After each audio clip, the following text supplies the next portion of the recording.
Hey, Jessica. Hi, Stephanie. Glad to be here. It's good to see you.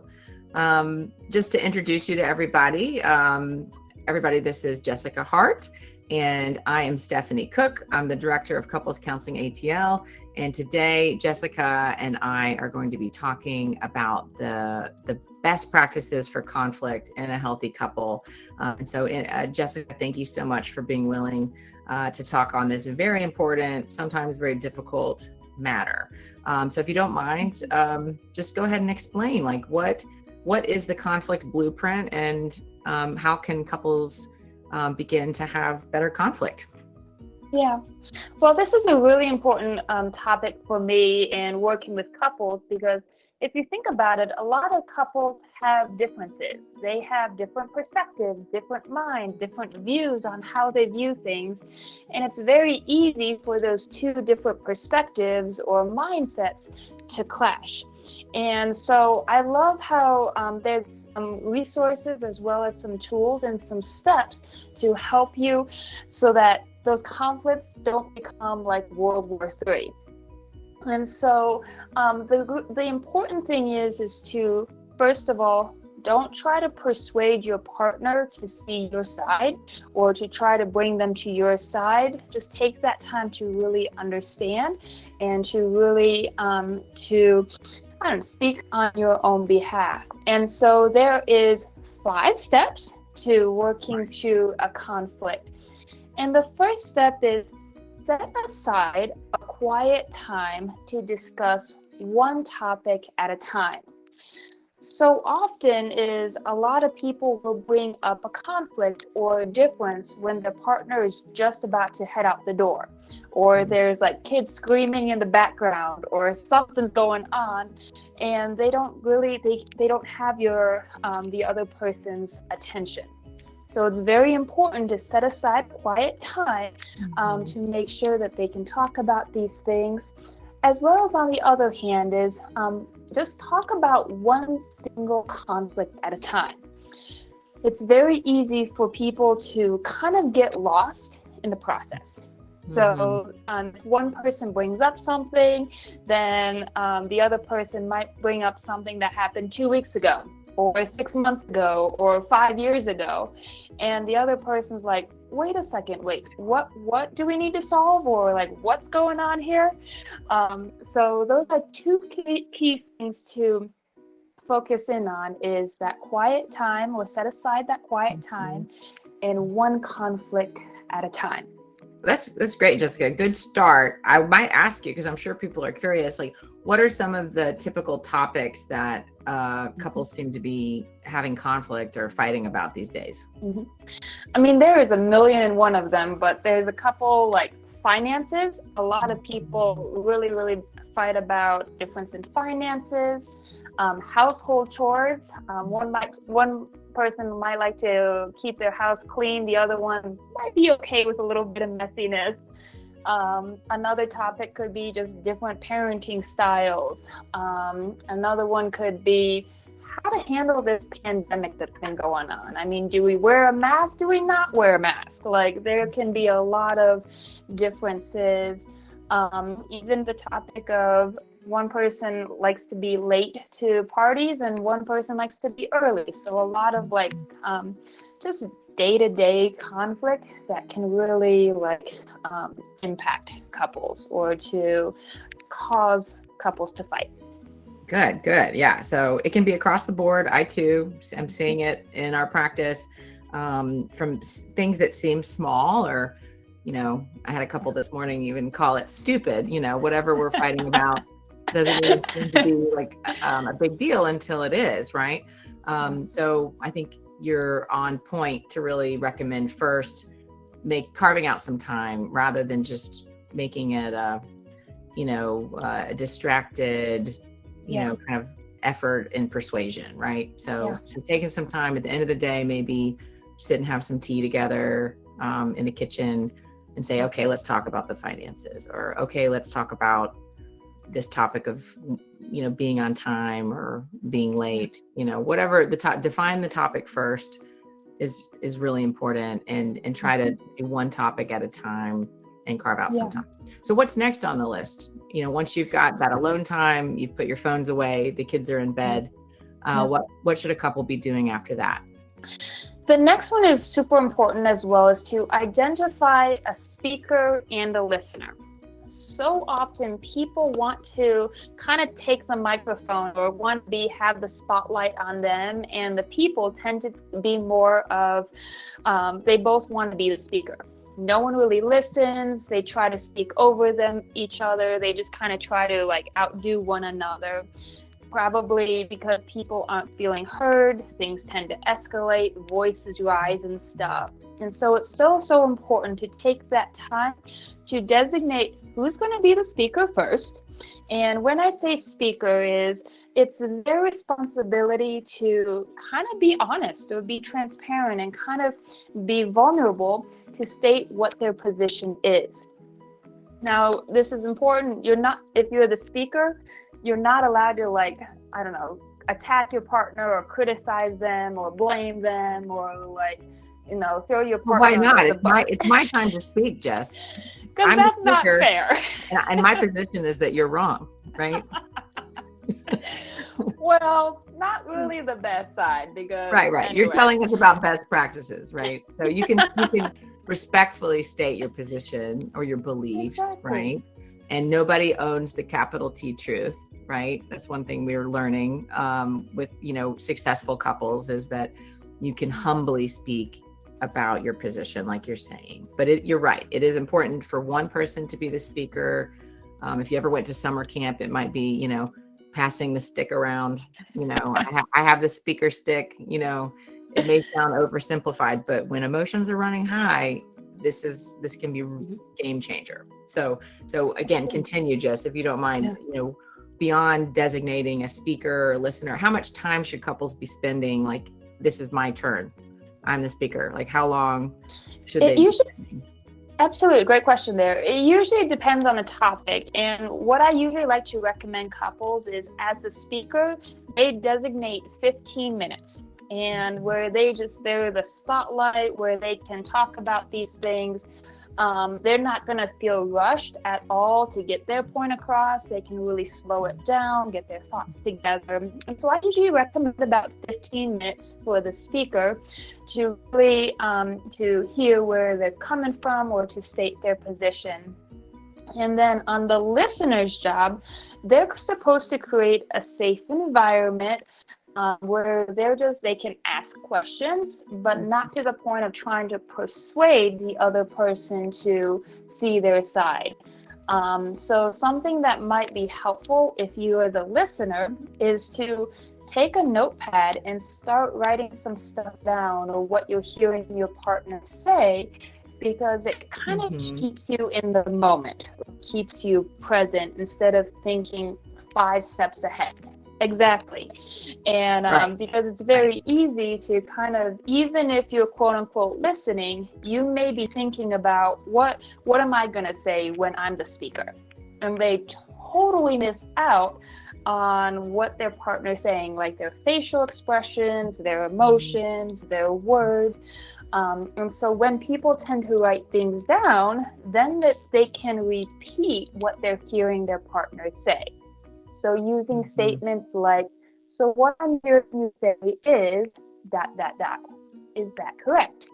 So just kind of, that's really helps with being the listener. So sorry to interrupt. This sounds a lot easier to be a good listener and to just put all the spotlight on your partner. But when you're tapping your foot and you're feeling a little impatient, or you feel like they're wrong, or, when you feel that desire to interrupt or to make it a two-way conversation again, what's your advice to couples when, again, this sounds easy, but it is sometimes hard just to let your partner speak and to try to summarize what their position is on this?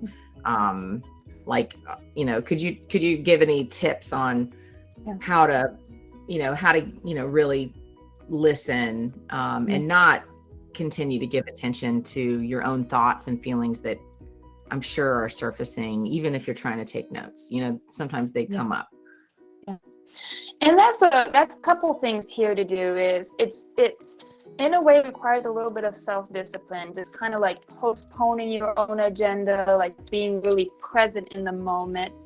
And also the second thing is, it's very easy to get physiologically kind of overcharged, or you just like, hey, I have to say my position, or you just kind of get overwhelmed with all the information. And so sometimes people just need to take a little break or a little time out to kind of get their heart rates down, or maybe they might need to go and be like, okay, I'm noticing I'm tapping a lot, or I can't really stay present, or these emotions are just like super high right now. And let me just kind of take a little time out. Let me go walk my dog, or do some dishes, or do some reading, or go for a walk. Just anything to kind of help get your heart rate down, or physiologically become less overcharged. And that's going to help you stay more present. That's going to help you to feel heard. And so that's very normal if you feel like, oh, it got a lot of emotions going on. Right. Don't be afraid to go take a little break. But then reconvene and start that conversation again, if that makes sense. Totally right. And breaks can be really helpful.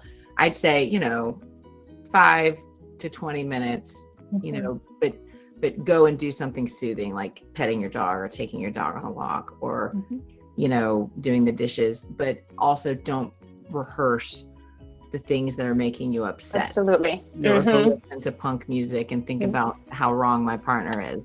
There are a lot of things that we can do to continue to keep our heart rate, rising high, and feelings of self-righteousness and like I'm right and they're wrong. It's intoxicating, right? It feels good to feel right, but it doesn't help the relationship. It doesn't help your partner to feel understood, and it certainly won't help you to feel understood if your partner's acting like that too. Absolutely. So you're on point. They start with a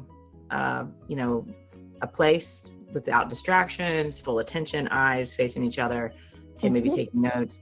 You said number 2 is that they take turns as speaker and listener, really fleshing out what are my positions, my beliefs, my ideals. Again, me, not focusing on you and how you're wrong, or not trying to persuade them, just talking about what I believe on this, or what I like or what I don't like, right?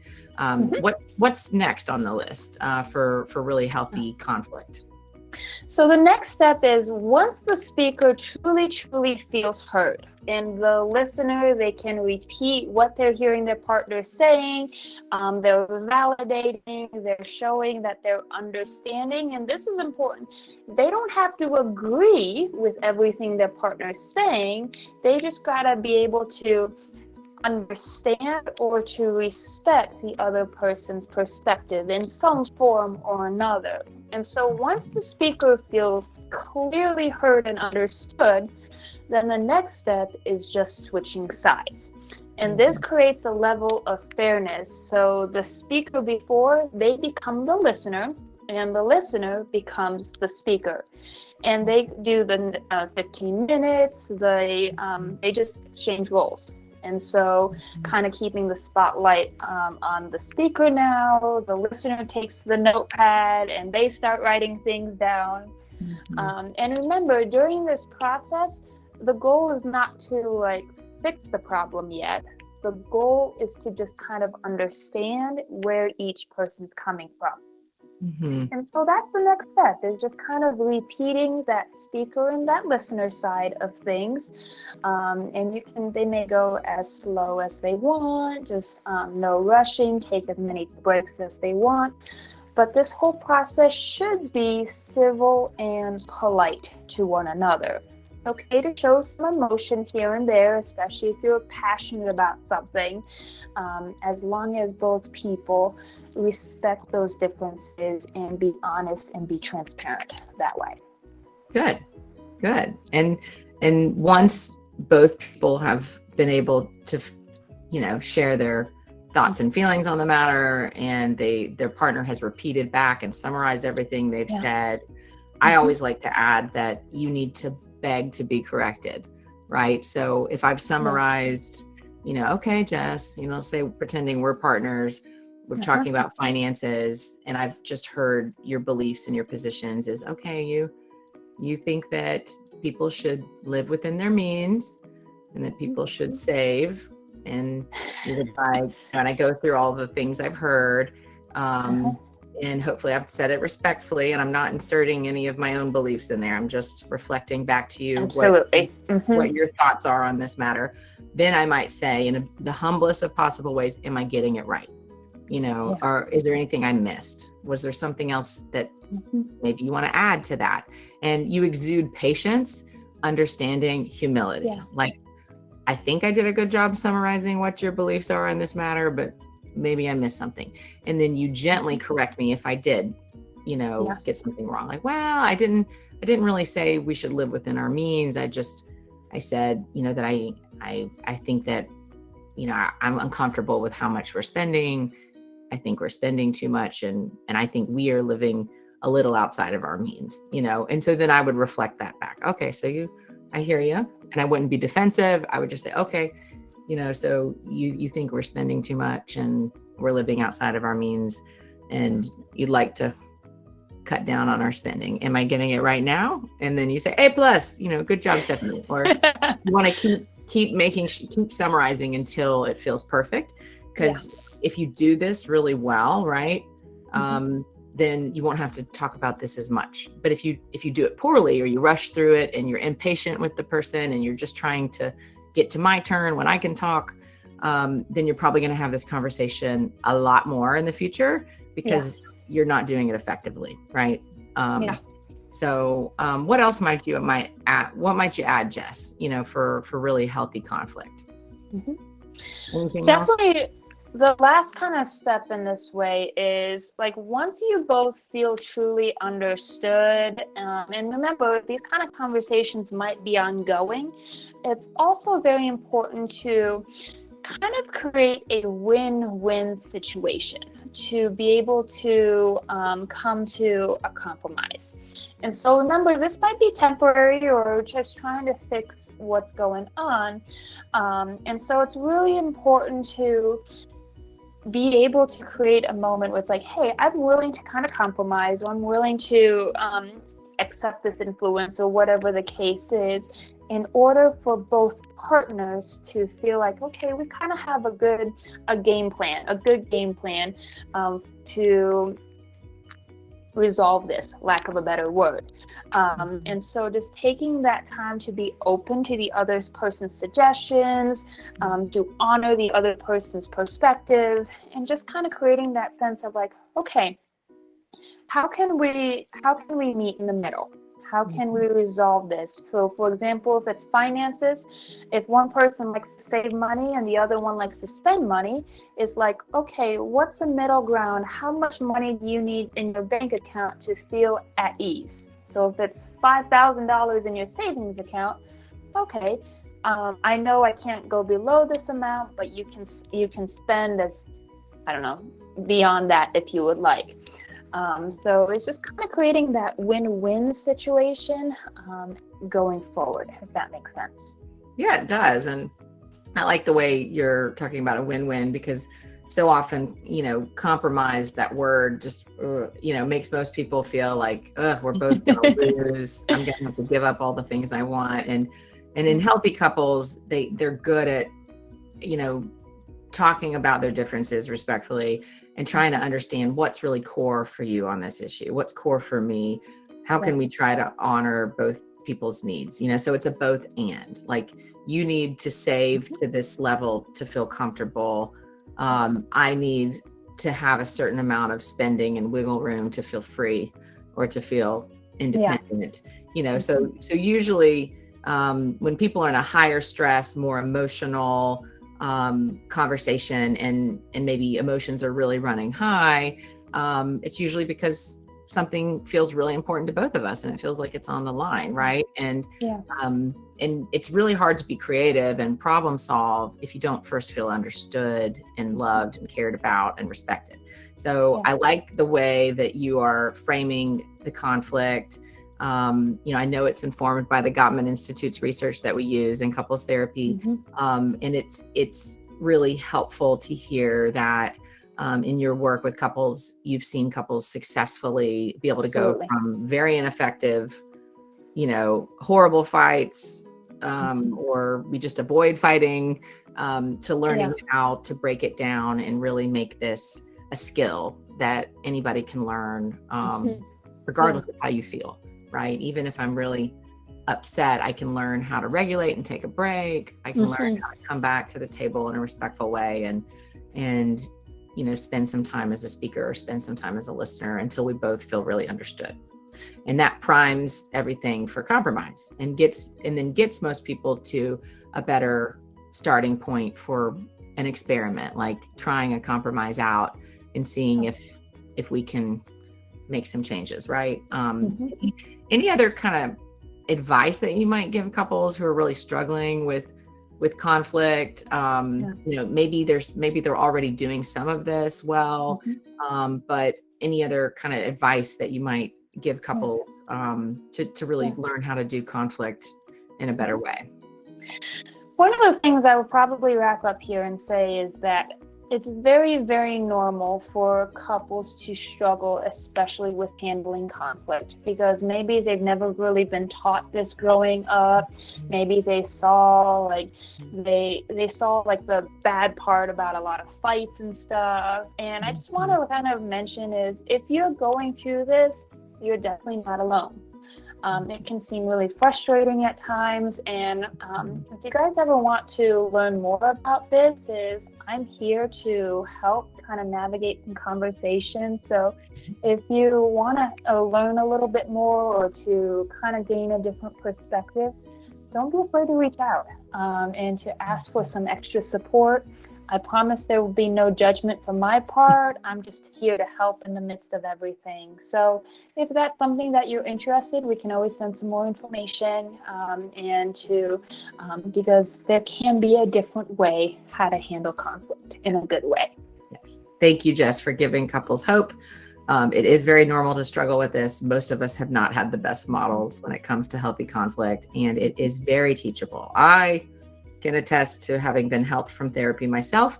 Now I help couples. You've been helped. We both love helping couples to create better conflict, and Jessica is one of the best. So Jessica, thank you so much for your time. And yes, if you would like to schedule with Jessica or any of our other therapists on staff, we offer free initial consultations, and you can find more about our therapists, including Jessica, at counselingatl.com. I hope this has been helpful, and thank you, Jessica, for your time. It's so good to have an excuse to talk to you anyway. So thank you for making time to talk about healthy conflict. And I hope you have a great day. Thank you for having me here. Okay. All right. See ya.